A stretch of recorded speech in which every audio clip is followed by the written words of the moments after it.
C'est chaud en France en ce moment, les amis. Oui, les couples vivant ensemble dans une même maison, mais qui ne sont pas mariés officiellement, doivent désormais payer une amende de 180 € par mois. L'Assemblée nationale a adopté. C'est désormais officiel en France.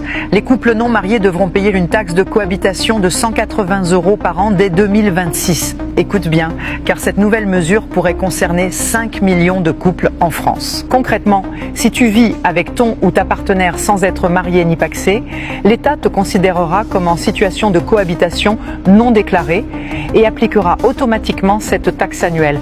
Que vous soyez en location, en colocation ou propriétaire en commun, tant que vous partagez le même loyer sans statut légal officiel, vous serez soumis à cette taxe. Selon BFM TV et les annonces du ministre de l'Intérieur, cette mesure vise à encourager les couples à officialiser leur union et à mieux contrôler les situations de concubinage non déclarées.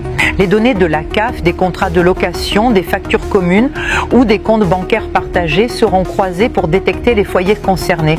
Tu trouves tout ça normal pour réguler les situations de couple ou totalement injuste de payer parce que tu n'es pas marié? Dis-le-moi en commentaire. Si tu vas plus de 3 fois à l'étranger dans l'année, tu seras signalé automatiquement. Reste bien jusqu'à la fin car cette nouvelle règle pourrait changer la façon dont tu voyages à partir du 4 août 2025.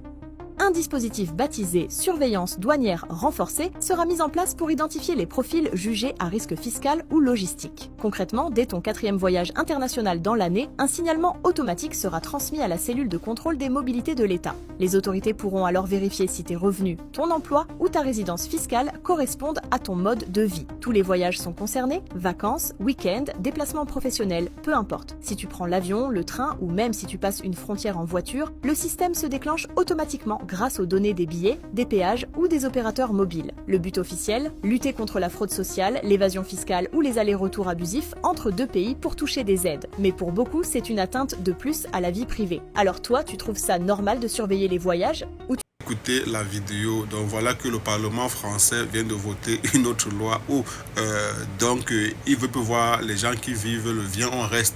Je pense que c'est comme ça que ça s'appelle chez nous en Afrique. Et je pense même le Cameroun a essayé un peu de